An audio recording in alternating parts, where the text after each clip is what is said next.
Body মাপে 7 ভাগে 4 ভাগে 1 ভাগ।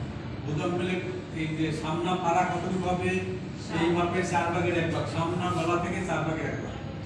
বুঝলাম পেলে একটা লম্বা কতটুকু হবে সামনা পাড়ার চেয়ে 1 ইঞ্চি বেশি, আর সরণ হবে 1 ইঞ্চি। উত্তল হবে গলার মাপের 2 ভাগের 1 ভাগ, ফুট লাইন হবে ফুটের 2 ভাগের 1 ভাগ প্লাস আধা ইঞ্চি, ফুট ডাউন 1 ইঞ্চি।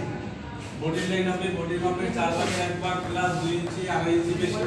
বডি লাইনের থেকে ঘেরের লাইনে আরো 2 ইঞ্চি বেশি।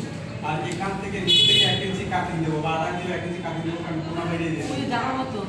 আচ্ছা, এরপরে এই সেলাইটা কতটুকু দেব বডির মাপের 4 ভাগের 1 ভাগ। তো ওকে খোলা কতটুকু হবে বডির মাপের 4 ভাগের 1 ভাগ।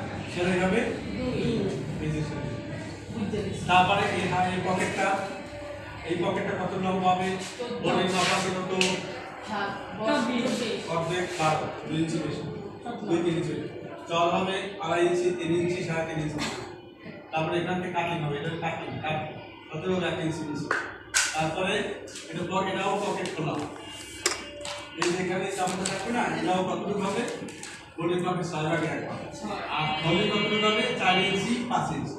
নিচ থেকে 4 এই কেবলটা ভাঁজ দিয়ে করতে তুলে এই পর্যন্ত রাখো, তারপর সেলাই করতে। এটা সেলাই গেলে বাকিটা বলতে হবে, এখন পাড়া থেকে বলতে হবে। এখন এটা পকেট খোলি, এটা আমার পকেট না খোলি হবে এটা, এইটাতে থলিটা হবে এখানে ভাঁজ দিয়ে উপরে দিকে আমার কাছে 1 ইঞ্চি বেশি। চওড়া হবে মহালার চাইতে 1 ইঞ্চি বা 1.5 ইঞ্চি বেশি। বগল শেপ 2.5 ইঞ্চি 3 ইঞ্চি। আর মুড়ি লাইন মুড়ি মাপের অর্ধেক প্লাস 1 ইঞ্চি। আর মুড়িটা কিন্তু লুচি হবে, একবার ফিটিং হবে, ফিটিং দিলে হবে কম।